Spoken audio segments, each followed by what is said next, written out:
बोलो श्री सत्यनारायण भगवान की जय।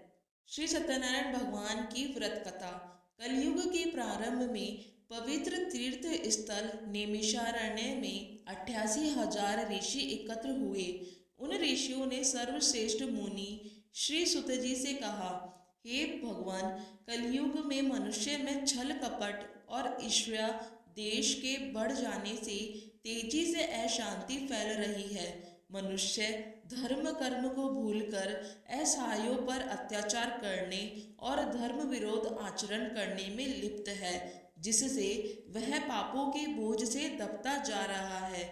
ऐसी दशा में मनुष्य इन विकारों से बचते हुए सुख शांति से जीवन व्यतीत कर अंत में मोक्ष को कैसे प्राप्त करे?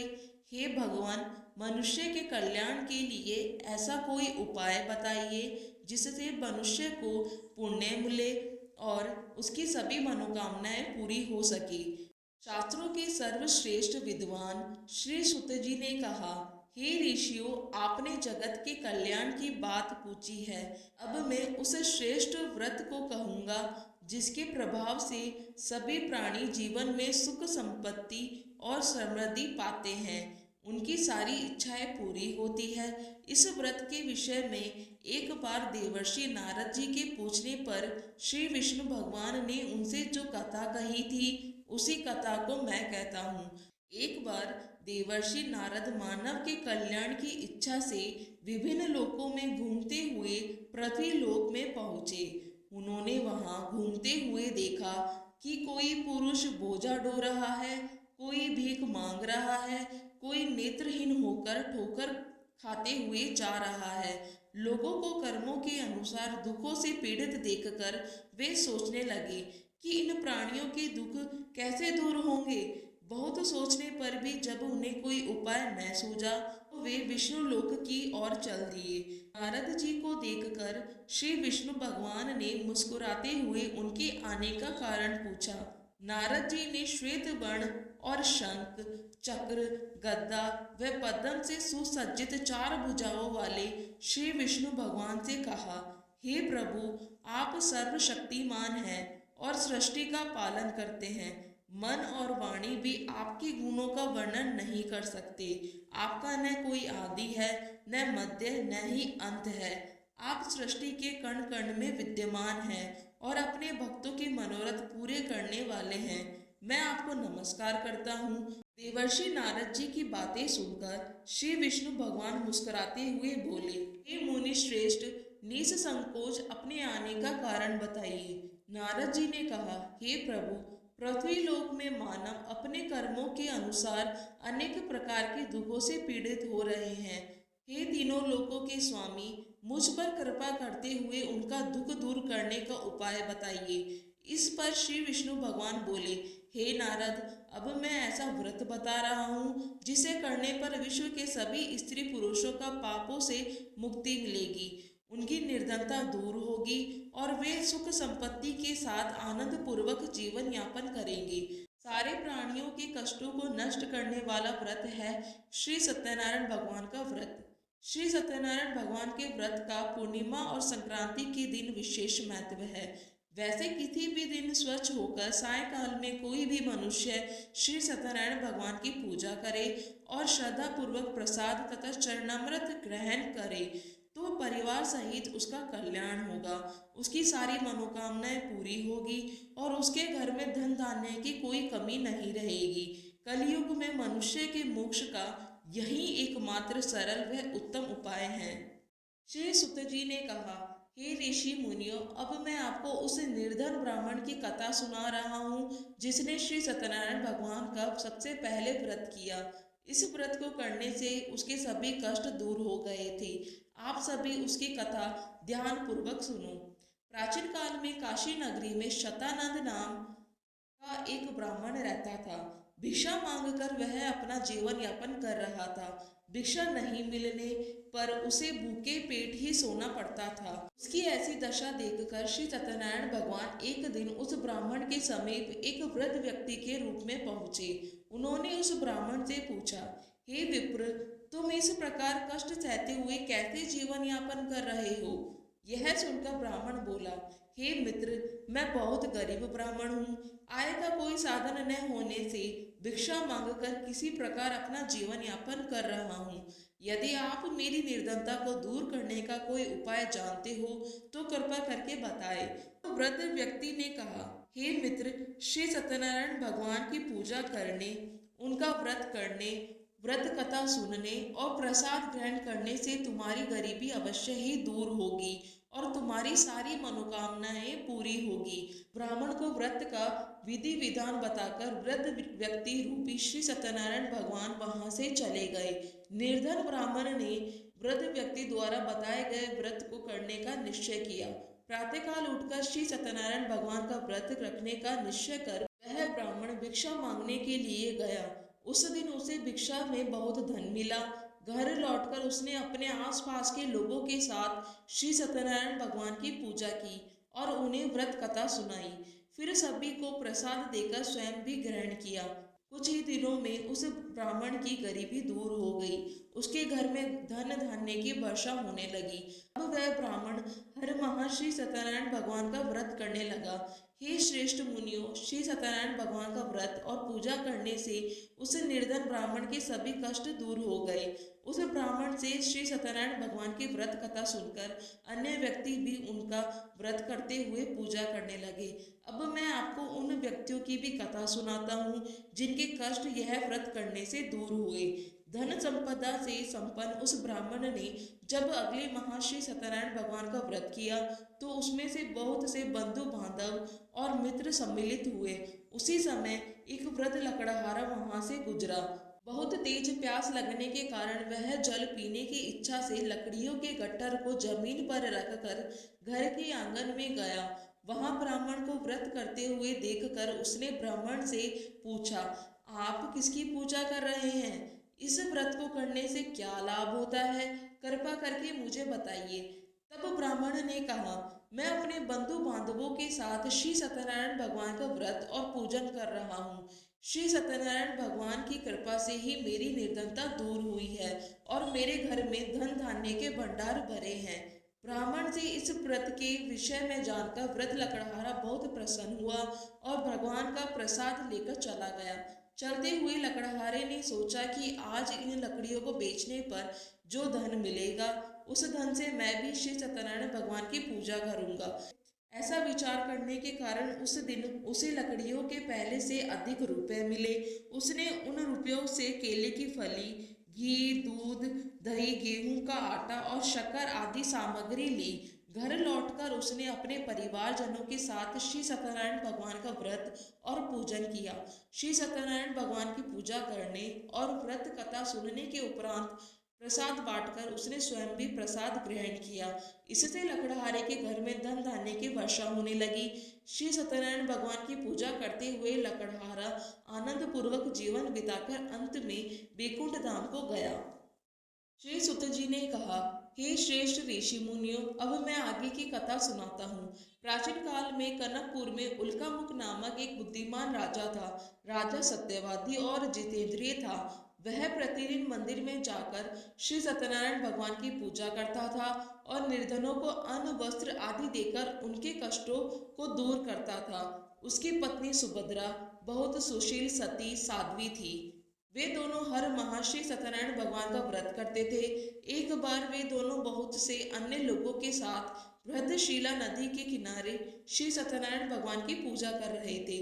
तभी वहां एक बड़ी नौका आकर रुकी। उस नौका में एक व्यापारी काफी धन कमाकर अपने नगर को लौट रहा था। नौका से उतरकर वह व्यापारी राजा के समीप पहुंचा।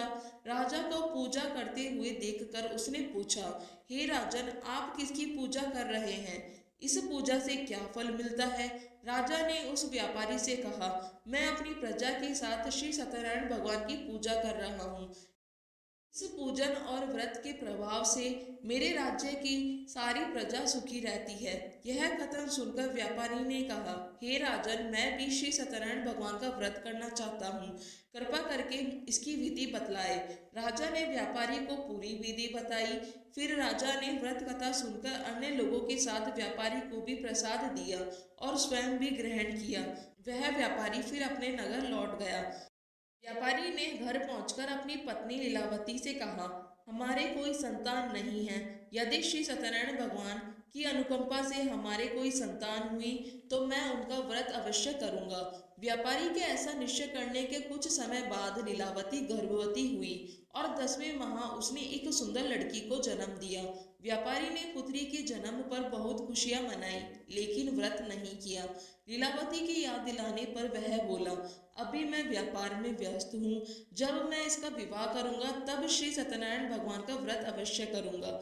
यह सुनकर लीलावती चुप रह गई। व्यापारी की पुत्री कलावती शुक्ल पक्ष के चंद्रमा की भांति तेजी से बढ़ने लगी। शीघ्र ही 16 वर्ष बीत गए। एक दिन व्यापारी ने अपनी बेटी को सहेलियों के साथ उपवन में घूमते हुए देखा तो उसे उसके विवाह की चिंता होने लगी। उसने कलावती के लिए सुयोग्य वर ढूंढने के लिए अपने सेवकों को भेजा। उस सेवकों ने कंचनपुर नगर में अत्यंत सुंदर और गुणवान वणिक पुत्र को देखा। सेवकों ने लौटकर व्यापारी को उस वणिक पुत्र के विषय में बताया। उस व्यापारी ने उस लड़के के साथ कलावती का विवाह धूमधाम से कर दिया। कलावती का विवाह भी हो गया, लेकिन व्यापारी ने फिर भी व्रत नहीं किया। लीलावती ने जब अपने पति को याद दिलाया तो वह व्यापारी ने कहा, लीलावती, अभी तो मैं अपने दामाद के साथ व्यापार को जा रहा हूँ। व्यापार से लौटकर श्री सत्यनारायण भगवान का व्रत और पूजन जरूर करूंगा।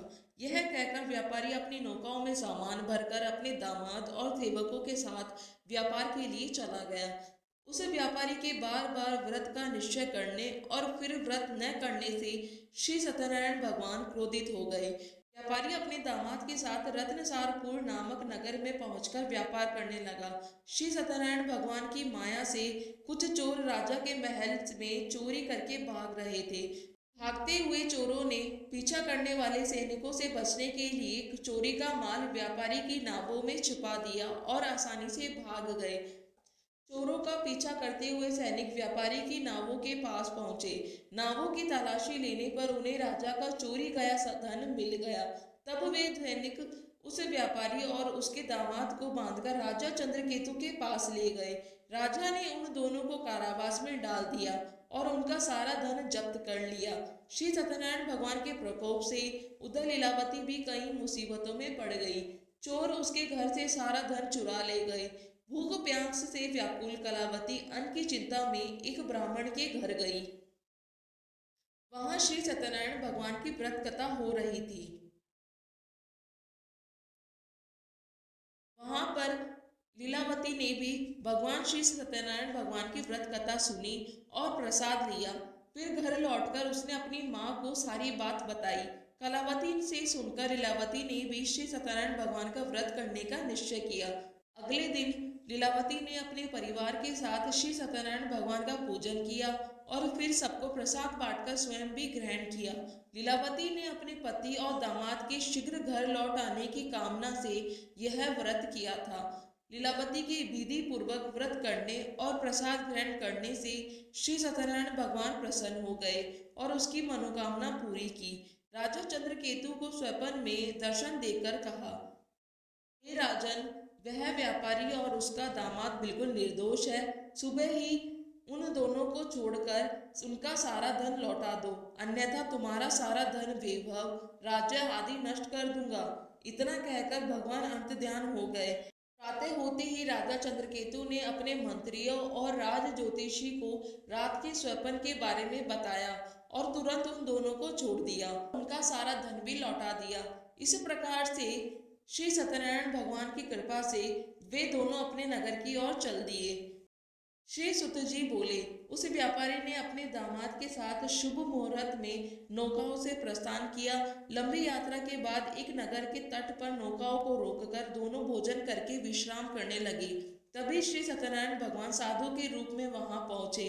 उन्होंने व्यापारी से पूछा, हे वणिक, तेरी नौकाओं में क्या है? मन ही मन यह सोचकर कि साधु अवश्य ही कुछ मांगने की इच्छा से पूछ रहा है, व्यापारी ने झूठ बोल दिया, हे दंडी स्वामी, मेरी नौकाओं में तो बेल पत्र भरे हैं। व्यापारी के झूठे वचन सुनकर भगवान ने कहा, हे वेश्य, तुम्हारा वचन सत्य होगा। इतना कहकर दंडी वेशधारी भगवान वहां से चले गए। व्यापारी ने जब अपनी नौकाओं में बेल और पत्ते भरे हुए देखे तो वह मूर्छित होकर गिर पड़ा। कुछ देर बाद जब उसकी मूर्छा दूर हुई तो वह विलाप करने लगा। तब उसके दामाद ने कहा, यह सब उस दंडी साधु के श्राप की वजह से हुआ है हमें उनकी शरण में जाना चाहिए, वहीं हमें इस विपत्ति से छुटकारा दिलाएंगे। दामाद के वचन सुनकर वह व्यापारी उस दंडी साधु को खोजने लगा। थोड़ी देर ढूंढने के बाद एक वृक्ष के नीचे दंडी साधु को देखकर उस व्यापारी ने उस साधु के चरणों में गिरकर क्षमा मांगी। दंडी रूपधारी भगवान ने कहा, हे वणिक, तेरे बार बार झूठ बोलने की वजह से ही मैंने तुझे इतना दंड दिया है। तूने बार बार श्री सत्यनारायण भगवान अर्थात मेरी पूजा करने का प्रण किया, लेकिन कभी पूजा नहीं की। तब व्यापारी ने हाथ जोड़कर कहा, हे भगवान, आप तो दीन दुखियों के कष्ट दूर करने वाले हैं, मेरी इस गलती को क्षमा करें। आपके रूप को तो ब्रह्मा आदि भी नहीं जान पाते, फिर भला मैं अज्ञानी कैसे समझ सकता हूँ। अब मैं सदैव श्री सत्यनारायण भगवान का व्रत और पूजन किया करूंगा, आप मुझ पर कृपा करें। व्यापारी की क्षमा याचना सुनकर भगवान ने उसे क्षमा कर दिया। तभी व्यापारी की नौकाओं से भरे हुए बेल और पत्ते पुनः धन धान्य में परिवर्तित हो गए। व्यापारी ने अपने दामाद के साथ अगले दिन श्री सत्यनारायण भगवान का व्रत और पूजन किया। फिर व्यापारी अपने नगर की ओर चल दिया। नगर में पहुंचकर व्यापारी ने एक सेवक को अपने घर भेजा। सेवक ने घर पहुंचकर लीलावती को व्यापारी के पहुंचने की सूचना दी। लीलावती और कलावती श्री सत्यनारायण भगवान की पूजा कर रही थी। पति और दामाद के लौट आने का समाचार सुनकर लीलावती ने पूजा पूरी की और प्रसाद ग्रहण करके अपनी बेटी से कहा, बेटी, मैं अपने पति के दर्शन को जा रही हूँ, तो घर का काम पूरा करके आ जाना। यह कहकर लीलावती चली गई। पति से मिलने की खुशी में कलावती प्रसाद ग्रहण किए बिना ही घर से निकलकर नदी किनारे पहुंच गई।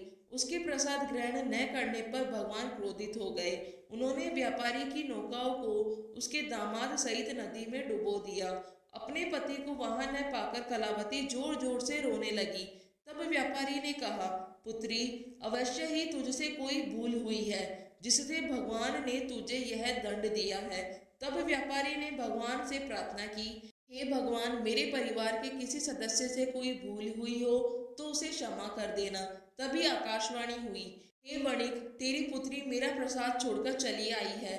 उसकी इस भूल के कारण ही नावों के साथ साथ तुम्हारा दामाद भी नदी में डूब गया। यदि अभी तेरी पुत्री प्रसाद ग्रहण करके वापस आए तो ही उसे पति के दर्शन होंगे और डूबी हुई नौकाएं भी जल के ऊपर आ जाएगी। यह सुनकर कलावती वापस गई और श्रद्धा पूर्वक प्रसाद ग्रहण करके वापस आई। कलावती के प्रसाद ग्रहण करके लौटते ही नौकाएं जल के ऊपर आ गई। व्यापारी का दामाद भी सुरक्षित नदी से बाहर निकल आया। घर लौटकर व्यापारी ने अपने परिवार और बंधु बांधवों के साथ श्री सत्यनारायण भगवान की पूजा की और सबको प्रसाद बांटकर स्वयं भी ग्रहण किया। भगवान का विधिवत पूजन करने से उस व्यापारी का घर धन धान्य से भरपूर हो गया। उसकी सारी मनोकामनाएं पूरी हो गई और वह सुखपूर्वक जीवन यापन करता हुआ अंत में वैकुंठ धाम को चला गया। श्री सुत जी बोले, हे ऋषि मुनियों, अब मैं एक अन्य कथा भी सुनाता हूँ। कौशलपुर में तुंगध्वज नाम का एक राजा था। उसकी प्रजा सुखपूर्वक रह रही थी, लेकिन एक बार उसने भी श्री सत्यनारायण भगवान का प्रसाद ग्रहण नहीं किया, जिससे उसे बहुत दुख झेलने पड़े। एक दिन राजा तुंगध्वज जंगल में हिंसक जानवरों का शिकार करने गया था। शिकार के पीछे तेजी से घोड़ा दौड़ाते हुए वह अपने सैनिकों से अलग हो गया। सैनिक शिकार की दौड़ धूप से वह बहुत थक गया था। कुछ दूर विश्राम करने के लिए वह एक बड़े वृक्ष के नीचे बैठ गया। समीप ही कुछ ग्वाले श्री सत्यनारायण भगवान का पूजन कर रहे थे। राजा उनके पास से गुजरा, लेकिन उसने भगवान को नमस्कार नहीं किया। ग्वालों ने पूजा करके राजा को प्रसाद दिया तो उसने उनको छोटे लोग समझकर वह प्रसाद ग्रहण नहीं किया और घोड़े पर सवार होकर अपने नगर को चल दिया।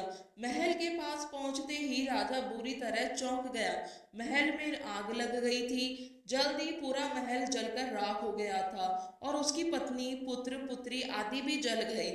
तब राज ज्योतिषी ने राजा से कहा, महाराज, आपसे अवश्य ही कोई भूल हुई है। अगर आप उस भूल का प्रायश्चित कर लेंगे तो सब कुछ पहले की तरह ही हो जाएगा। राजा को तुरंत अपनी भूल ध्यान आ गई। फिर मंदिर जाकर राजा ने भी सत्यनारायण भगवान से क्षमा मांगी और उनकी पूजा की। पूजा के बाद प्रसाद ग्रहण करने पर भगवान की कृपा से राजा का महल पहले की तरह हो गया। महल में रानी, पुत्र, पुत्री आदि भी सकुशल मिल गए। फिर राजा दीर्घ काल तक श्री सत्यनारायण भगवान की पूजा करता रहा। जीवन के सभी सुखों को भोग कर अंत में राजा तुंगध्वज बैकुंठ धाम गया।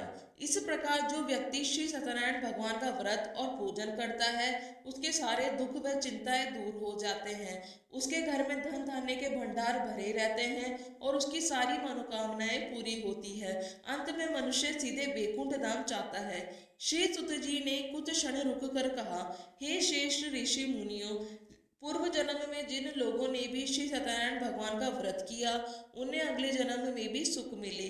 वृद्ध शतानंद ब्राह्मण ने अगले जन्म में सुदामा के रूप में भगवान की पूजा करते हुए अंत में मोक्ष पाया और बैकुंठ धाम चला गया। उस लकड़हारे ने अगले जन्म में शिवपुरी का राजा बनकर अंत में मोक्ष पाया और उल्कामुख नामक राजा अगले जन्म में राजा दशरथ हुए और मोक्ष प्राप्त किया। उस व्यापारी ने मोर ध्वज के रूप में अगला जन्म लिया और अपने पुत्र को आरे से चीरकर भगवान की कृपा से मोक्ष पाया।